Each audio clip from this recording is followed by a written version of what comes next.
Porque a gente, quando vai julgar os campeonatos, né? Molecada sempre reclama de nós, né, mano? Quer ganhar o campeonato? Acerta tudo essa porra aí e faz um bagulho bonito, não é verdade? Porque chileno não passou, ele não sabe nada. Falei, ô moleque, tipo, como não sabe nada, cara? Se não é graças ao chileno, tá ligado? Você não tava aqui, cara. Ele teve que segurar, passar pela época ruim do skate, passar pela época boa do skate, mas ele teve que andar todos os trancos e barrancos pra você, moleque, tá andando de skate hoje, cara. Porque ele segurou o skate na mão e trouxe até a tua mão aqui. Não é verdade, Chile? Essa é a fita.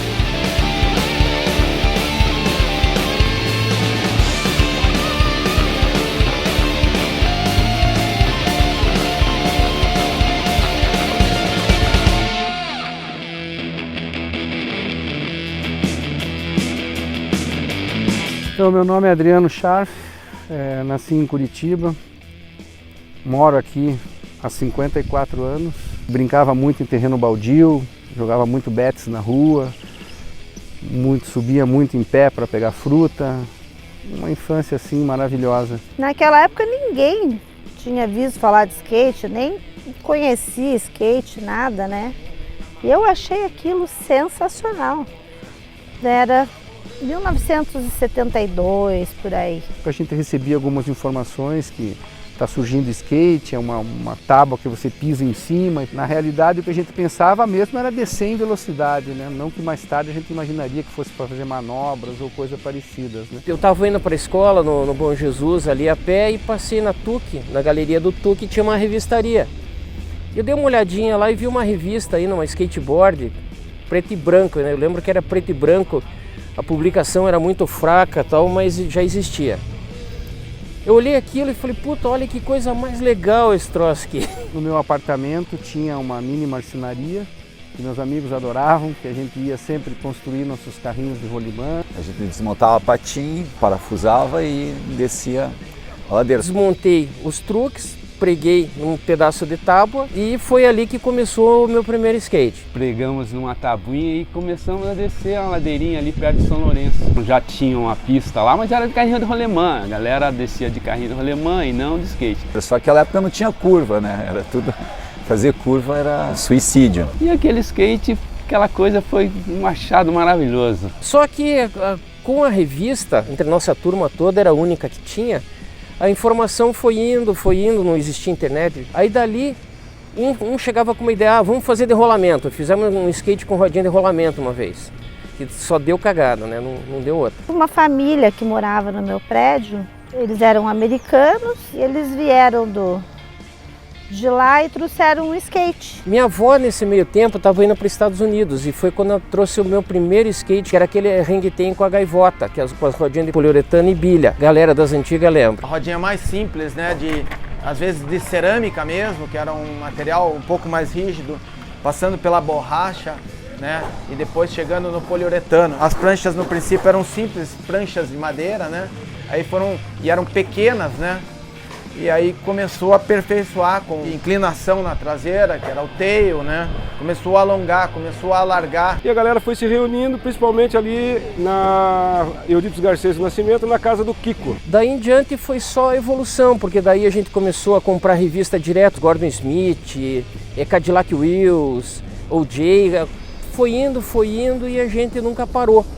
O Parque do São Lourenço tinha uma pista que originalmente era de carrinho de rolimã, mas ela serviu muito bem os propósitos dos iniciantes do skate e um grande desafio que era uma descida onde muitos de nós deixamos pedaços das bermudas que a gente usava, dos tênis e camisetas, porque era alta velocidade e nós ainda estávamos formatando, vamos dizer assim, o skate que a gente queria usar. Começou em vários cantos da cidade e o skate explodiu praticamente em Curitiba. Não era só a nossa turma, que era aqui do AU. Alguns já tinham um skate melhor, começou a vir o Torlai, um skate assim, bem melhor. Nossa, foi uma evolução. Mas era também de bilha, não era nem de rolamento. Aí logo em seguida começamos a encontrar outras turmas que andavam de skate. Tinha uma turma no AU, que era perto da minha, que a minha era do Bom Retiro. Tinha a turma no Batel, tinha a turma do Jardim Social, que são essas as primeiras que eu saiba que começaram. Tinha uma moda que era quem tinha o skate Hang Ten, era camisa Hang Ten, tênis All Star. Tony Alva, Stacy Peralta, a gente se espelhava nos caras lá. Procurava as revistinhas, esperando mês a mês, vinha a Skateboarder. Nossa, a rapaziada fazia fila para pegar essa revista.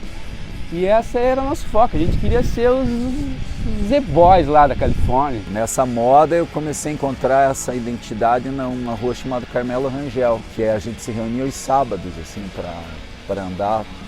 Todo sábado à tarde tinha um encontro na rua Carmelo Rangel. A gente foi fazendo mais amigos e simpatizantes e aí se reuniam em pequenas rodas, né? Em pequenos centros de bairro, assim como o Kiko aqui pro lado aqui do Bom Retiro, do Centro Cívico, nós lá pro alto da 15, o Golang, aí tinha o pessoal lá do Champanhar, que também começou a andar em grupos lá, aí apareceu a Panelinha, que historicamente a gente considera como a primeira pista, que não foi uma pista natural, que já veio derivado de algum outro esporte, provavelmente do patins, né? Que a gente serviu de base já para curtir de uma forma diferente, né? Já começou a entrar as primeiras transições. Não se existia ainda drogas, não se existia o álcool, era uma coisa assim de muito amor, de muito respeito, de muita honestidade, a amizade era verdadeira. Hoje eu vejo meus amigos de 45 anos com a mesma energia, então esse foi o maior aprendizado que o skatista teve, essa união de forças, e nós começamos a ficar interestaduais, né? Florianópolis, para São Paulo numa grande pista que era o Wave Park, depois para Porto Alegre, na inauguração da Marinha. E geralmente a gente era muito convidado para abrir as pistas ou quando tinha rampas em Santa Catarina. O pessoal muito unido, nossa, a galera mil mesmo, o pessoal assim muito animado. E todo mundo se entrosava bem, cara, não existia discórdia, não existia disputa, não existia nada disso, era só vibe positiva mesmo. O Coroa, esse Newton, era um dos primeiros a plantar bananeira e fazer Scorpion. O Scorpion era uma bananeira agachada que ele colocava o rostinho quase no chão e ia limpando o chão, varrendo o chão com a cabeça. Começava com a bananeira, aí ia abaixando. Algumas pessoas já faziam Scorpion em Curitiba. Dali nós começamos a pegar compensados emprestados de construções e nós fazíamos dentro da casa das pessoas. Então tinham rampas em vários lugares de Curitiba. O Kiko, o Fred já faziam uma rampa no fundo da casa deles, que o Negrete já deve ter falado. O Wallace Bull fez uma mega rampa alucinante lá no galpão que ele tinha. Nós tínhamos essa, então em cada bairro tinha uma rampa, que foi antes das pistas. Existiam vários bairros aqui que isoladamente tinham lá uma rampa, coisa e tal, o pessoal se reunia, Carmelo Rangel, no Maguila, né, no AU mesmo, em outros locais. E aqui, depois do advento da Praça do Gaúcho, acabou trazendo todas essas galerinhas assim, individuais e se concentrava aqui no Gaúcho. Começamos a pleitear uma pista aqui em Curitiba. A gente andava na rua, não tinha estrutura.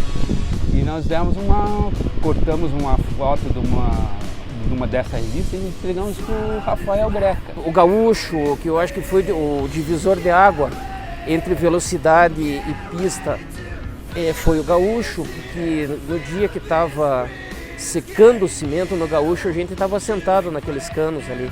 Fui na inauguração do Gaúcho, foi muito legal. Me chamou, disse que o Geisel que ia vir para inaugurar a pista. Eu lembro que foi aquela correria para a gente ir para o aeroporto, eu não sei se era, acho que aqui no Bacaxiri, porque estava de helicóptero, para tirar foto, né? Eu com todo o material, para não sei o que, não sei. Eu sei que acabou que não entregou nada, não vi ele, não sabe, foi muito fechado. Chamaram e não deixaram, na realidade, né? Porque essa época era meio complicada, né? Da ditadura era meio complicada. Cara, o Gaúcho foi um aprendiz para mim, cara. Eu aprendi a andar aqui, depois comecei a andar em Ralph, mas aqui é a minha base. Aqui é a base de todo mundo, assim, que é tipo Maguila, Pepeu, Franco, Piolho, o Ferrugem. Eu já andava, o Ferrugem tinha 5 anos de idade. A equipe que estava nascendo ali, no AU, que ficou conhecida como AU Skateboarders, né, que era a nossa referência à Ilha de Oahu no Havaí, né, que era radical, que aparecia nos filmes e tal. E nós morávamos no AU, então decidiu-se que ia ser o AU Skateboarders, a nossa equipe. E logo que inaugurou essa pista aqui, a primeira pichação que aconteceu ali foi um grande oarro skateboarders, como que marcando o território da galera que vinha de lá. O AU ele não fica muito longe daqui do Gaúcho, mas também não é tão perto. Então, inicialmente, a gente saía do AU, descendo ali pelo Bosque do Papa, atravessava o Bosque do Papa e chegava aqui no Gaúcho. Mas para chegar de lá da Matheus Leme para cá é tudo subida. Então, a gente chegava aqui meio cansado, então eu tive que chegar aqui e dar um tempo para depois andar.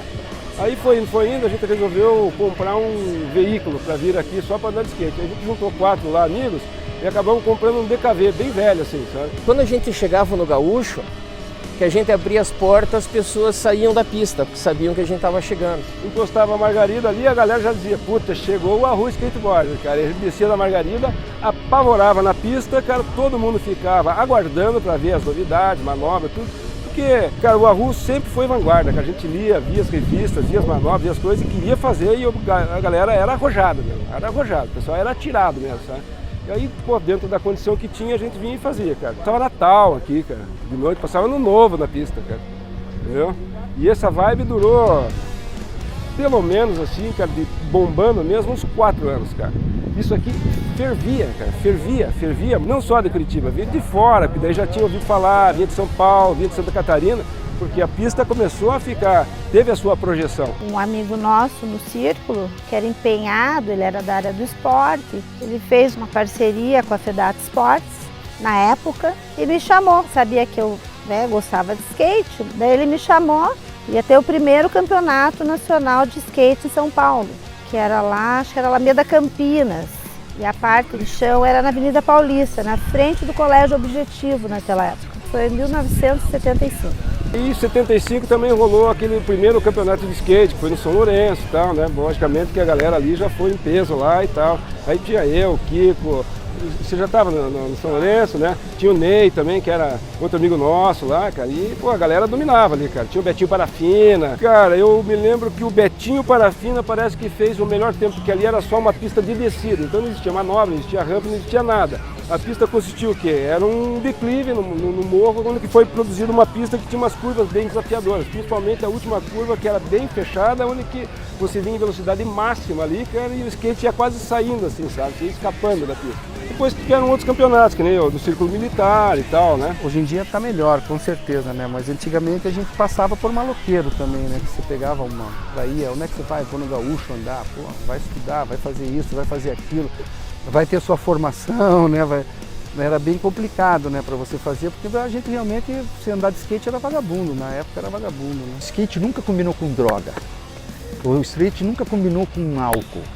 Não combina você beber e ir lá andar de skate, não dá, você perde o centro de gravidade. A droga era a mesma coisa, primeiro, porque nem existia praticamente droga, era uma coisa assim, nossa, maconheiro, maconha, era palavrão, a gente não falava. Pai e mãe queria que o filho estudasse, não queria que o filho andasse de skate, porque era mal visto, né? Skate não era esporte, skate era um brinquedo, era uma coisa que era desocupado. Não vamos falar que era coisa de maloqueiro, que nem todo mundo achava, mas basicamente era uma coisa assim, que era um brinquedo como um carrinho de rolimã, não vai chegar a lugar nenhum. Quem andava de skate era maconheiro, era soqueiro, mau elemento, né? Viviam querendo brigar com a gente vivia correndo de todo mundo. O skatista era marginalizado e no fim não era, a gente só queria andar de skate e só confusão pra cima da gente. Era muito complicado na época ser skatista.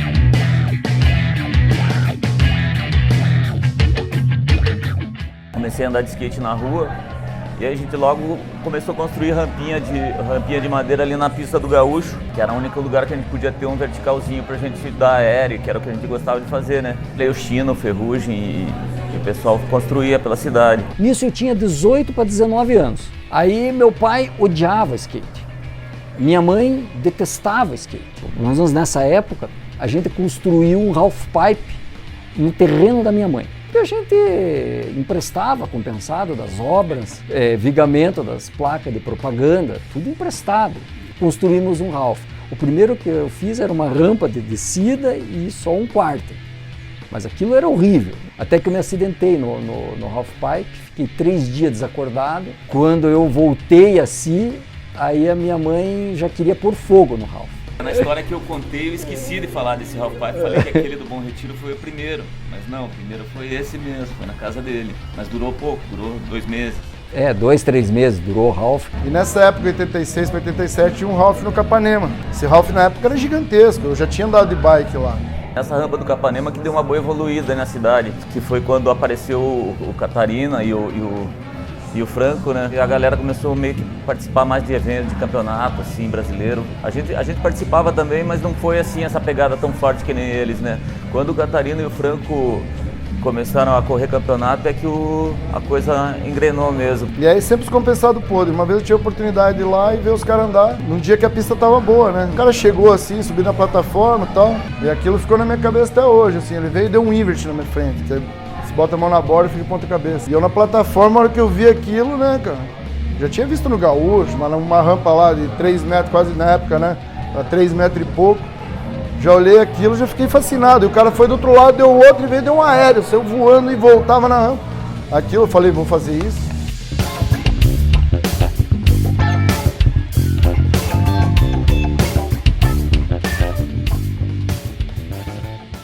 Ele não é visto como um esporte só competitivo. Ele é visto muito como uma coisa assim de cultura, e muitos do skate não estão muito preocupados com essa coisa de vitória, de vencer, né? Lógico, existe a competição, mas existe aquela coisa do você apreciar com que os outros inovem, acertem manobras nunca antes feitas, né? Foi por isso que também fez o skate crescer a tal ponto de ser um dos melhores do mundo inteiro, né? Os 3 melhores países do mundo em termos de nível técnico do skatista, né? Eu lembro que as primeiras competições nacionais começaram aí localmente e começaram a se juntar a partir de algumas empresas maiores estarem fomentando movimentações maiores, como a Pepsi, que começou a fazer eventos locais. Eu participei de campeonato também, né? Fui campeão paranaense em 78. Foi em Curitiba, mas naquela época era em ginásio, né? Naquela época era mais freestyle. A gente pulava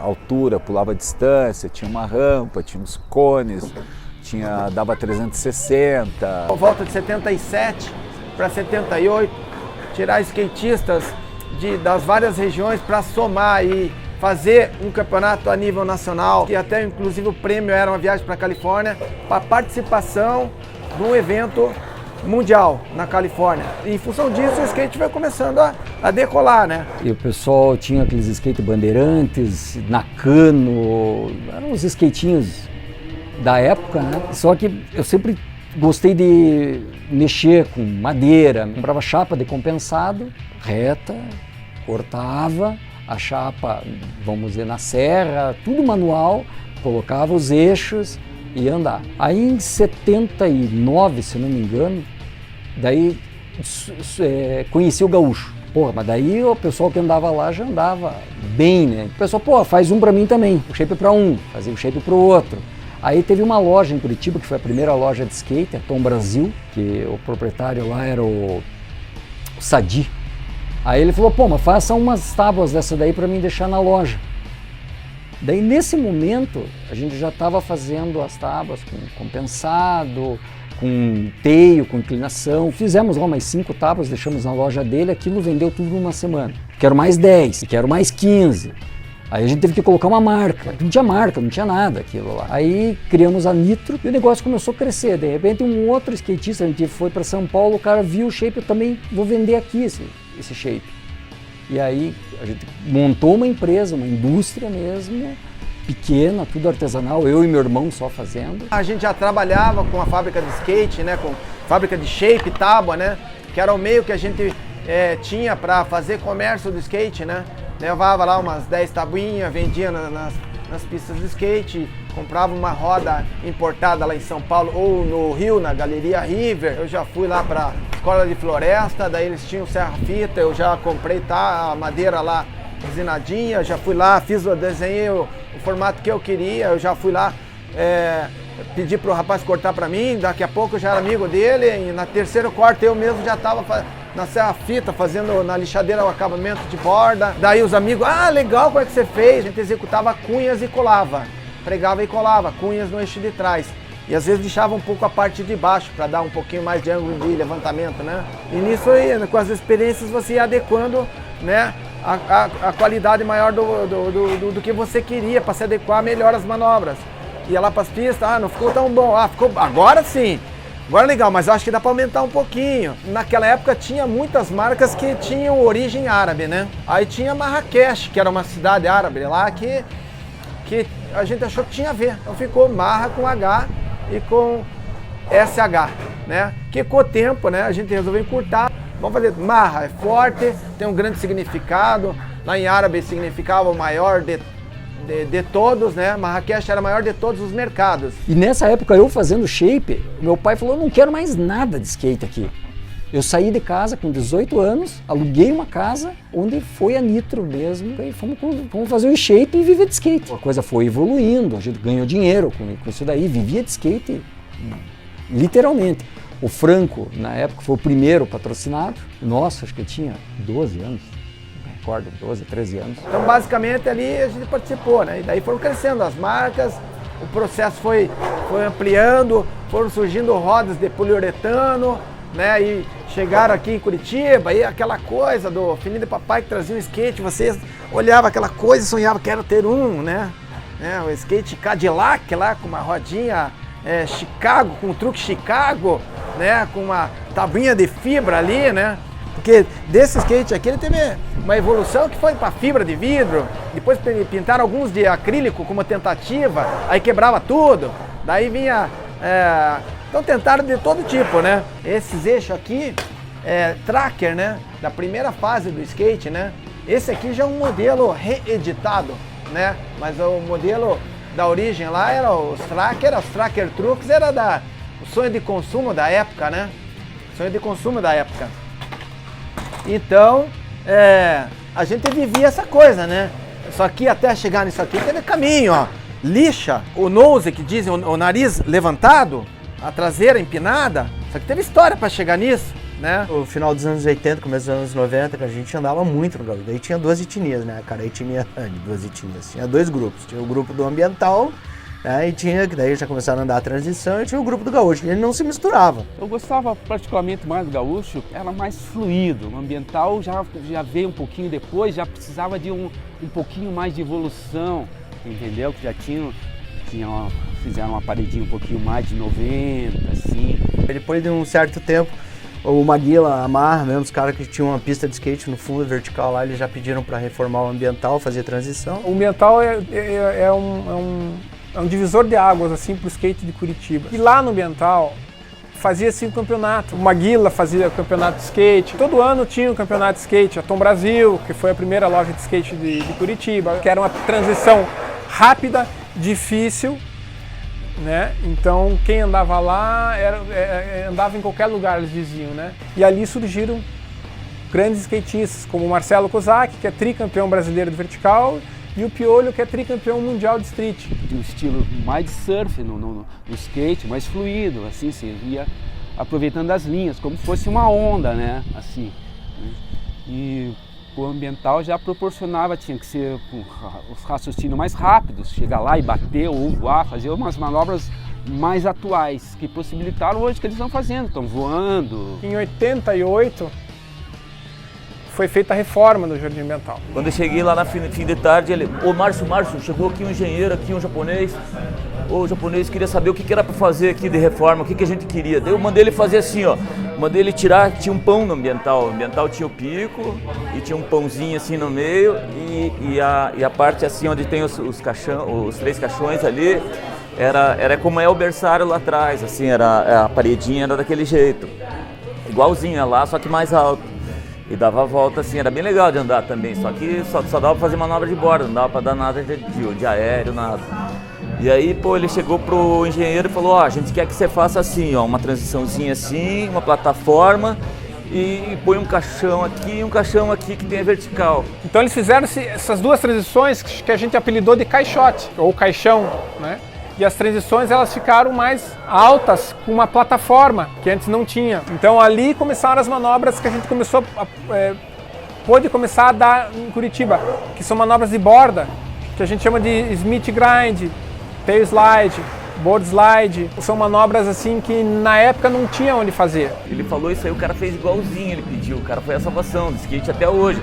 Até hoje, quando você quer andar de skate, a galera fala, vamos lá no Ambiental, o único lugar que dá pra andar. Agora reformaram o Gaúcho também dá, mas até 2, 3 anos atrás, sei lá, quando reformaram o Gaúcho, 3, 4 anos atrás era Ambiental.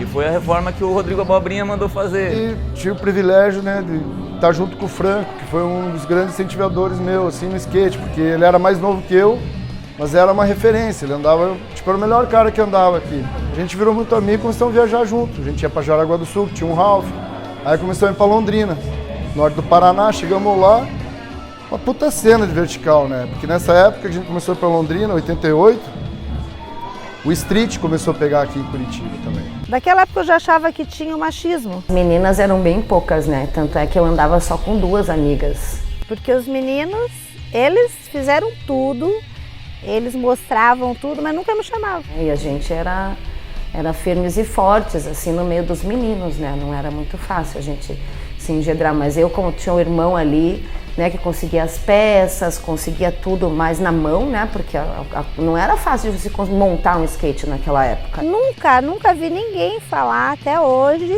de mim. Que foi a primeira, que fui para o primeiro campeonato nacional de skate, que trouxe medalha para Curitiba. O primeiro campeonato feminino de skate que aconteceu no Brasil foi em Curitiba, na pista da Marra. E toda a piazada aqui do bairro pediu skate de Natal. E como eu não tinha menina pra andar, eu andava só com menino aqui, né? Daí eu também pedi um skate de Natal. E nessa que eu ganhei o skate de Natal, e o meu primo, como ele competia bastante já, ele falou, não, você tem que começar a participar dos campeonatos. Eu acho que até pelo fato de eu andar sempre com meninos de skate, a minha evolução foi muito rápida nesse primeiro ano, sabe? E a minha evolução foi bacana, e no outro ano eu ganhei o Mundial, já entrei em patrocínio.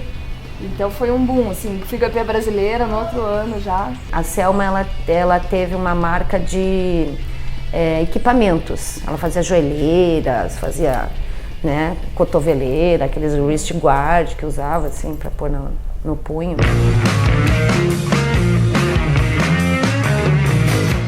A galera começou a andar de street, no Mercadorama, no Jardim das Américas, tinha uma cena lá.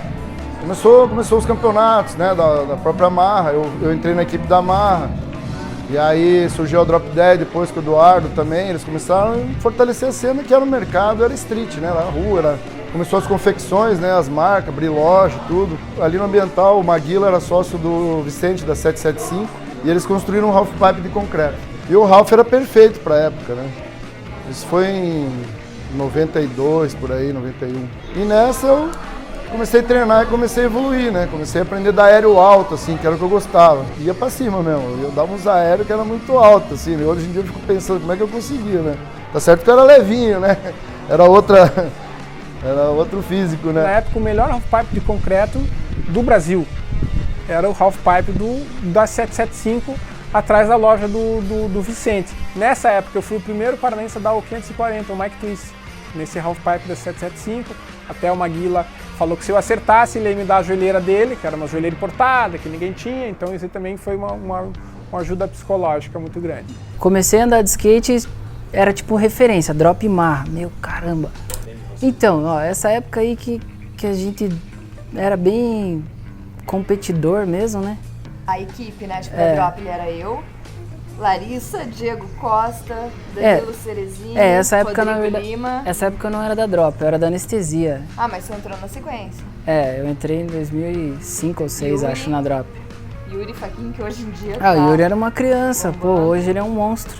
Era aquele sonho, né? Tipo, nossa, se um dia eu entrar na Drop, se um dia eu entrar na Marra, todos os profissionais que estavam na marca, tipo, era referência pra você de skate, assim. Era o Sapão, o Júlio Japa. Era muito sinistro. Meu, os caras tinham a melhor equipe do Brasil, velho. Os caras, a Marra era sinistra, velho. Era Alex Carolino, Danilo Dandi, nossa. O TX, o Mamá.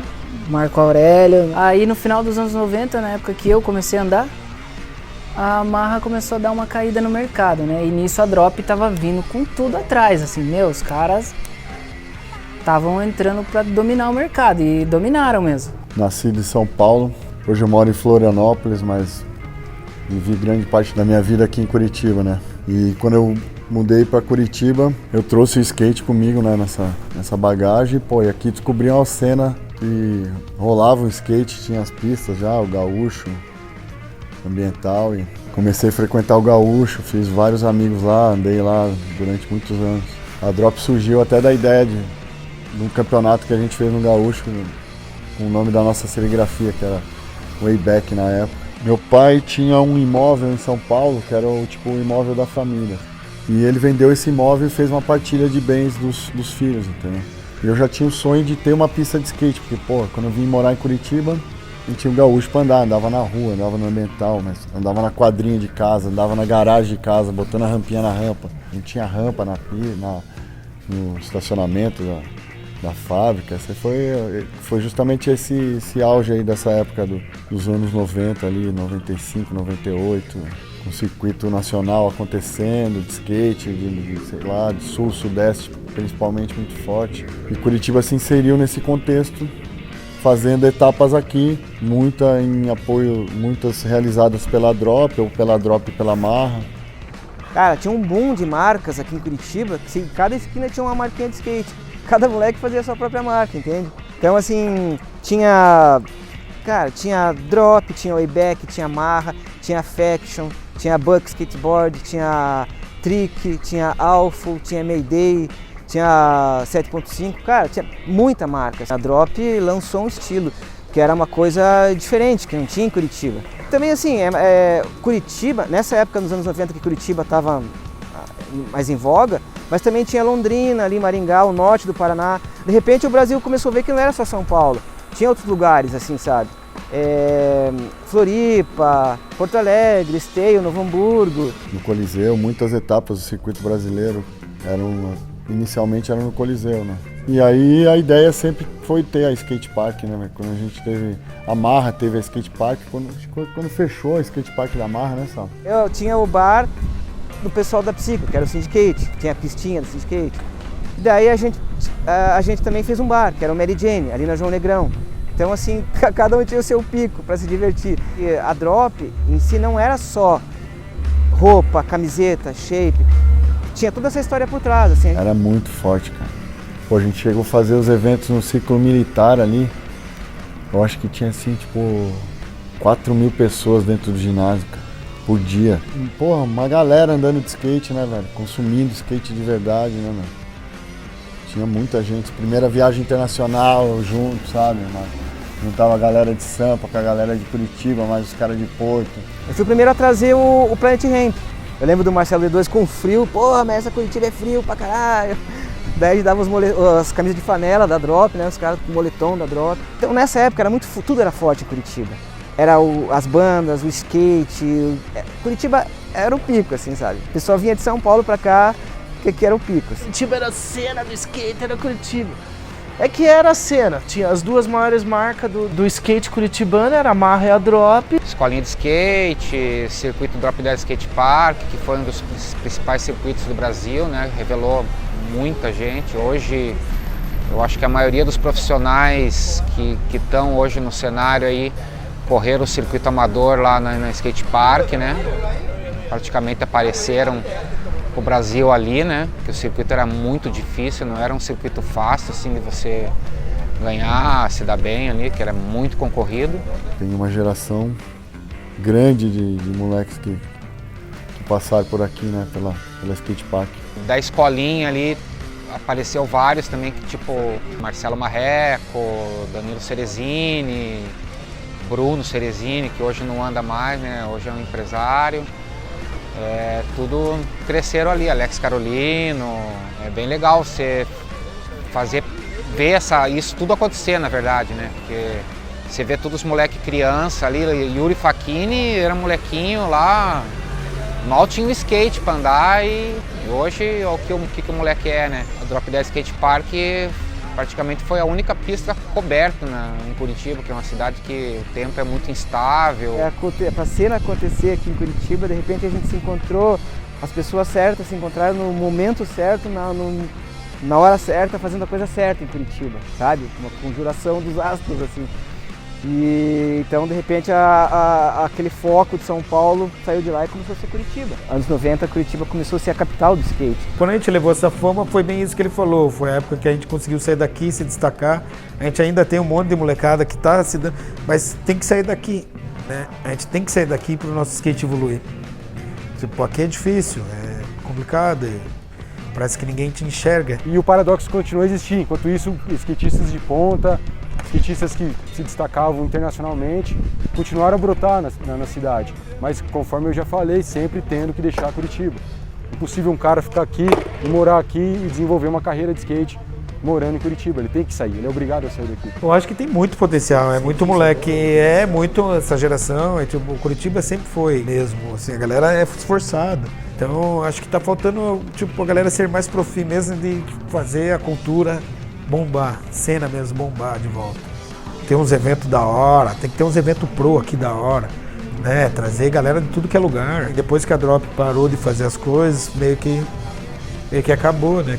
Skate é um esporte sensível. Por quê? Porque é feito no dia a dia, por quem anda.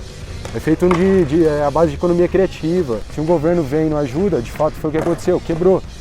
Nos anos 90, então, houve um ressurgimento do skate. Esse ressurgimento aconteceu, para nossa sorte, aqui em Curitiba. Graças ao Maguila, que começou, acreditou e trabalhou a marra. Então, as principais marcas do país, nesse momento, nos anos 90, principalmente no começo, primeira metade dos anos 90, elas estavam aqui em Curitiba. Nessa época, apesar de ter só 2 pistas, que era o Gaúcho Ambiental, a gente podia dizer que era a capital do skate, porque tudo acontecia aqui. Eu lembro que eu estava à noite lá, a gente com a mão na massa, eu ajudando, Eduardo, Maguila, o pessoal do skate lá, montando as rampas. E começou a chegar aqueles atletas, a molecada que eu só via em revista nos anos 80. De repente eu vi, chegou o Cupim, chegou uns caras assim que, eu vi, cara, olha, o cara que eu só via em revista, assim, tava lá, sabe? E essa história foi até engraçada, porque daí não tinha onde o Cupim dormir, o cara foi dormir na minha casa lá, sabe? Aquilo foi emocionante pra mim, eu pedi autógrafo do cara. Ali começou eu lembro que ali foi onde eu vi, assim, que tava rolando uma puta transição de uma época para outra. E ele no campeonato, ele começou a dar os rollplant no meio lá da caralha que a gente fala, do spine, né, do obstáculo. Mas daí veio Xixo, Justin, o Alexandre Ribeiro, que davam outras manobras, era outro estilo, que eu via, caralho, cara. Então, de repente, assim, uma coisa ficou para trás e começou outra coisa, assim, sabe? Mas hoje em dia tem muito campeonato, a molecada viaja muito, vai morar na gringa, a molecada viaja muito, né, assim, o mundo todo, vai atrás dos campeonatos. Virou uma coisa muito mais globalizada. Antigamente era uma coisa mais bem localizada. Hoje em dia é bem mais amplo. Começamos mais a andar na rua, filmar mais na rua. Começou a juntar eu e meus camaradas Tropicalientes, que hoje a gente tem um vídeo na net que mostra bem o nosso rolê de tipo 2003 pra cá, tem bastante coisa nossa. Ficou 2005,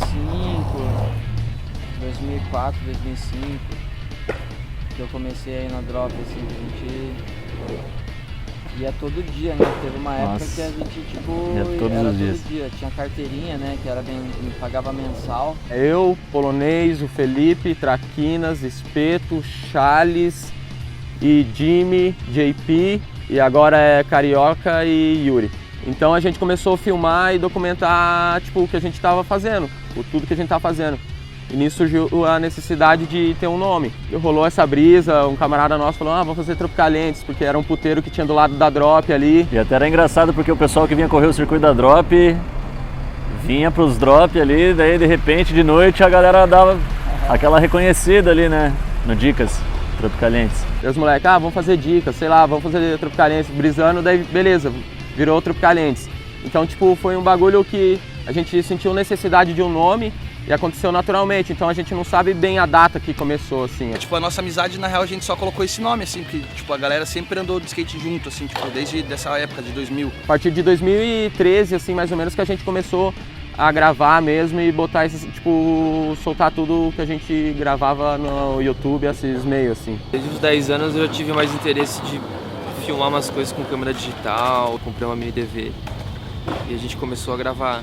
Gravava, às vezes a manobra era perfeita, putz, dá de novo. Porque eu não fiz cinema, não fiz nada, então não regulava direito, daí fui aprendendo, né? Fui aprendendo com o decorrer aí, passei da mini DV pra VX Hoje em dia a VX eu só uso para trabalho pessoal e eu trabalho mais no Full HD mesmo. Tipo, pô, pra ser fotógrafo de skate tem que ser skatista, mas porque o skate é muito singular, assim. Eu falo que tem que ser skatista na relação que tem que conhecer o skate, tem que conhecer os movimentos do skate para ser um fotógrafo. Você não precisa ser um fotógrafo de performance. Ângelo Esteves. Ele, tipo, meu, na época, mano, o Manja era muito correria. Cara, se trombava o cara já tava com um vídeo novo de skate. Ele sempre Aí você catava ia lá, comprava uma fita virgem, jogava na mão dele, o Manjo já vinha com dois vídeos gravados ali pra você já, pô, faceiro, já tô com material novo. E hoje é só colocar no YouTube ali, né? Coloca. Quero ver como dar kickflip. Deixa eu ver. Quando eu tinha 4 anos, eu acho que o meu primeiro vídeo que eu tive é que meu pai me filmou lá na pista do Bacaxeri. Mudou também, né, o perfil do skate, não é mais muito que nem era antigamente, focado em competição, campeonato, pra lá e pra cá. As empresas têm patrocinado muitos atletas, não por resultado de campeonato, mas pelo skate dele mesmo, pelo potencial, pelos vídeos, por foto, pelo que ele aparece na mídia, pelo que ele rende na mídia.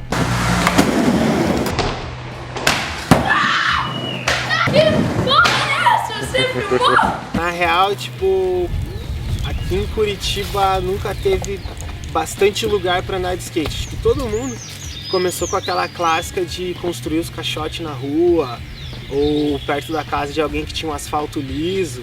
Então eu andava no meu bairro, no Santa Quitéria, perto de Vila Isabel, ali do Água Verde. Conheci bastante gente da região por causa disso. Só que chegou uma época que o bairro começou a ficar pequeno. A rua também, tipo, ali é mais para aprender manobras, caixote e tal, então a gente ia bastante para Praça do Atlético, porque era perto ali do Santa Quitéria e tal. E na época, pelo perfil de skate que a gente pratica, que é o street, era o que mais atendia a necessidade. Porque tem as outras pistas, o gaúcho ambiental, mas é um lance mais de rampa, de bowl, né, tipo de surfar, que a gente diz e tal. Então não ia tanto nessas pistas, ia mais no Atlético. Uma parada da hora que é do Ambientes aqui, que eu acho que aqui foi um elo, tá ligado? Pra essência do skate. Porque era aqui que a gente via a galera dos anos 90 andando, tá ligado? E era educado por essa galera dos anos 90. Então, cara, o Carlos de Andrade, o Piolho, né, mano? Daí tinha o Franco, Catarina, Kozak, tinha o Fralda que andava, Felipe Nagano. E era bem diferente, né, de hoje em dia, mano. Tipo, tem uma ética da rua, do skate, assim, né, de você conquistar o respeito, né, pros caras, pra você andar, pra você chegar, não chegar andando, tá ligado, no pico, mas se ia nas beiradas, tá ligado, começava no berçário, ficava andando no berçário o dia inteiro, quando dava uma brecha, tá ligado, daí você dava umas batidas lá no meio da pista e já saía fora, tá ligado. Se por um acidente o skate saísse do berçário e atrapalhasse os malucos lá, você já tomava um acelero, tá ligado? Aí tinha uma parada assim, o pessoal do Água Verde, o pessoal do Gaúcho, o pessoal do Ambiental, o pessoal do Jardim dos Américos, uma parada assim, sabe? Mas sempre foi, a gente chegava devagar, olhava, ficava esperando os caras, respeitava os caras, rolava um respeito nas antigas, assim, sabe?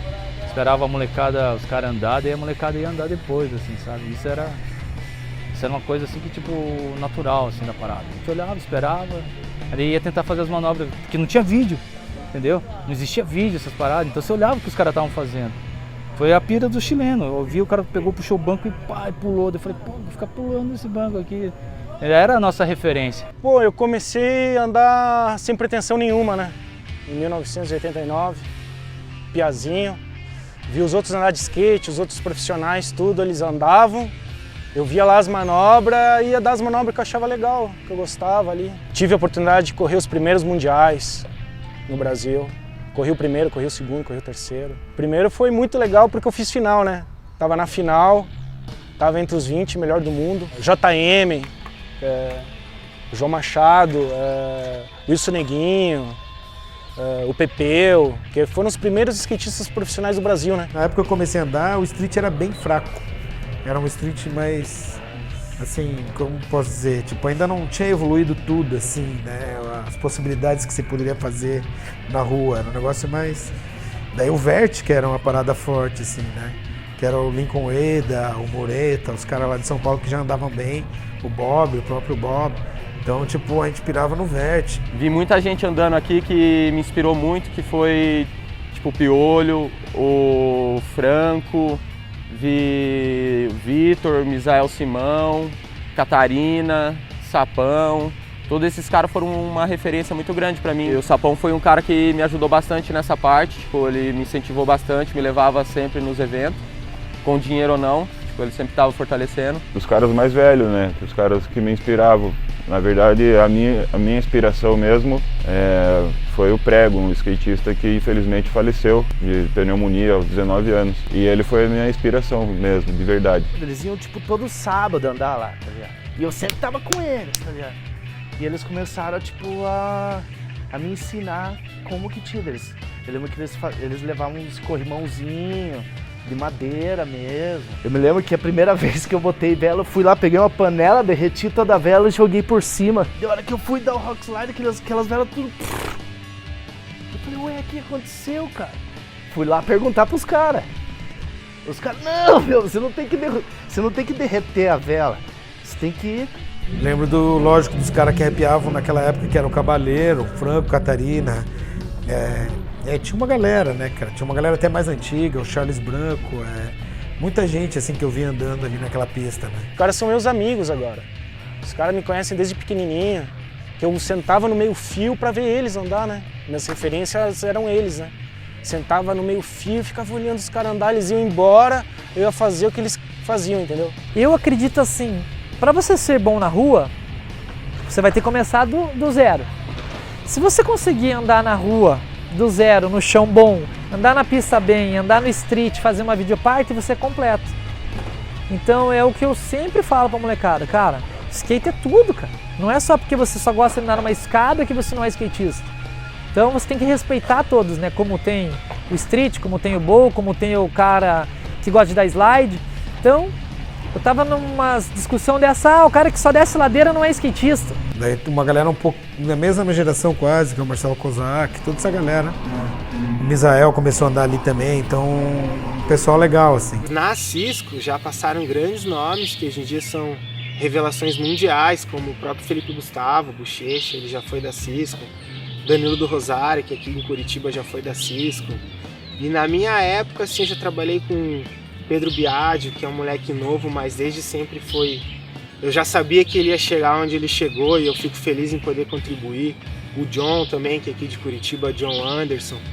E toda essa galera aí, mas eu acho que o mais louco é o Alex Carolino, pelo fato da história no tempo, porque eu era um moleque que assistia os vídeos dele, acompanhava ele em revista, e o mundo deu voltas e eu tive a oportunidade de trabalhar com ele, gerar conteúdo. Eu vi o Alex Carolino correndo um campeonato na Drop e, cara, falei, mano, esse maluco é foda demais. Tipo, tanto que, meu, depois do campeonato, tudo que ele fez ali na linha, os negócios, tudo que ele deu, eu fui, tipo, no dia seguinte lá na fazer, tipo, não, eu quero aprender, eu quero andar, quero aprender esse flip nose grind que eu vi ele dando. Se você gosta de skate, cara, se você tem talento, se concentra, cara, seja focado no teu objetivo, cara, porque tem muita coisa pra tirar do teu caminho, tá ligado?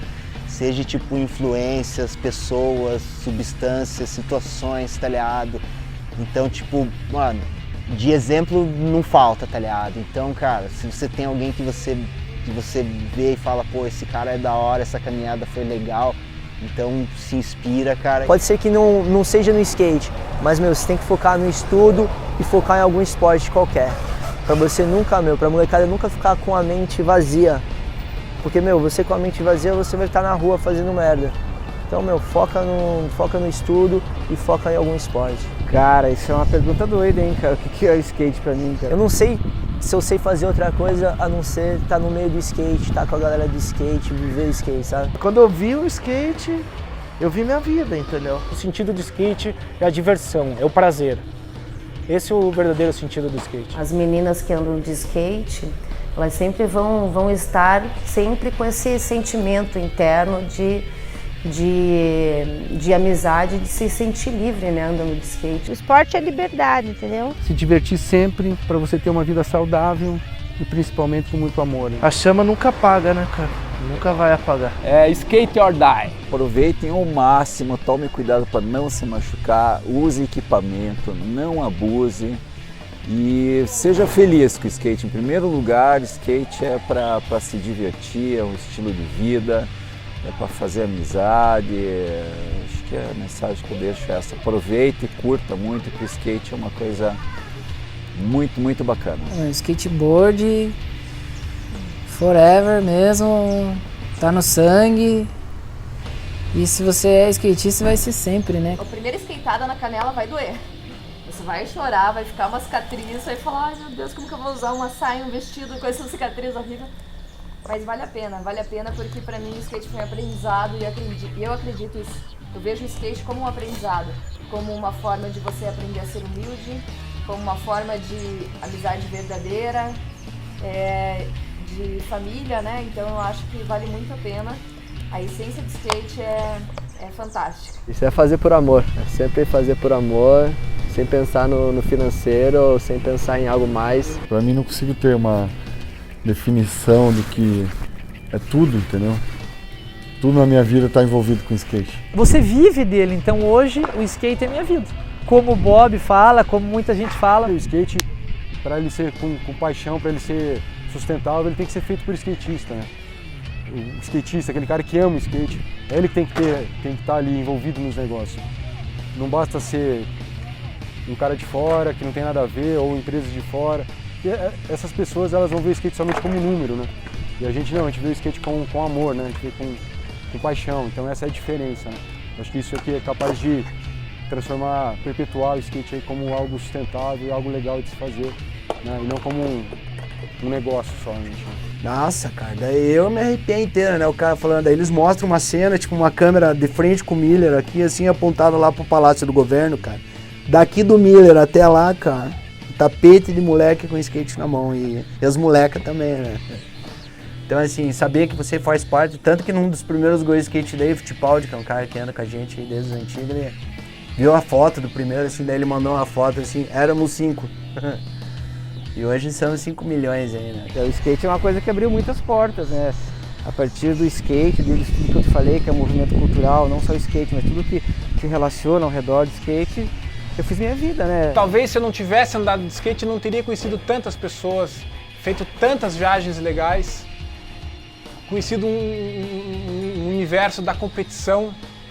Então, para mim, o skate faz parte da minha personalidade. Você ia nos barzinhos de noite, você conhecia toda a galera. Por quê? Por causa do skate, cara. Entendeu? Então isso pra mim foi, assim, bem fundamental. E nós vivemos isso num flash dessa história, naqueles 3 ou 4 anos que isso começou aqui em Curitiba. Então eu fico muito feliz de ter participado daquilo e acho que aquilo fez muito bem. Tô o ombro estourado, tenho ligamento estourado, esse dedo estourado, mas tô andando, cara. Não ligo pra isso. Eu só hoje desloquei o ombro 6 vezes, coloquei no lugar. Pô, às vezes tinha que ir em banco, fazer um pagamento, alguma coisa, cara, eu ia de skate, cara. De skate, não paga estacionamento, vai dando uma remada, ventão na cara, então bem sossegado. Né? Assim, o skate pra mim, cara, digamos, putz, é a minha vida, cara. Tudo que eu sei, tudo que eu falei, tudo que eu sei, tudo que eu aprendi, tudo o que eu sou hoje é graças ao skate, cara. Os amigos com 50 e poucos anos estavam andando de skate. Então, pô, eu chegar e encontrar os amigos e andar de skate, depois de tanto tempo nós fazendo a mesma coisa, é amor, né, pro carrinho. Então, pô, isso aí não tem preço, cara. O skate, depois que ele te escolhe, eu acho, né, não sei, porque ele te atrai de alguma forma, né, essa galera começa a andar de skate e, tipo, ele fisga o cara, fudeu. Aí, ó, falei do cara aí, ó, tava andando com ele, 53 anos, hoje quebrou a sessão. E era um dos meus ídolos que, pô, aquela época do Ralph do Capanema, ele que andava lá. O cara é ídolo aqui do skate de Curitiba já, pô, desde que eu comecei. Esse cara aqui. Não, e modéstia à parte, desde que eu comecei ele já tava ali mostrando o caminho, já. Era uma parada que se eu não faço, cara, eu fico... Cabeça no lugar, galera. Andar de skate faz bem, é isso. Eu não conheço mais minha vida antes do skate, mas a maior parte da minha vida eu passei em cima do skate.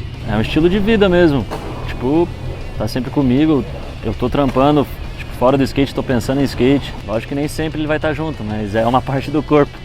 Sempre que eu conheço alguém eu já falo. Então isso que eu ia falar, skate pra mim é tipo uma extensão do meu corpo já, mano. Eu vejo o Bob, vejo outros, o Rossoi, que é da minha época, Tony Alva, eles estão se divertindo. E eu acho que no momento que você parar de se divertir, você vai envelhecer. Não envelheça, o corpo vai, mas a cabeça tem o direito de não envelhecer. Eu acho que o recado era esse.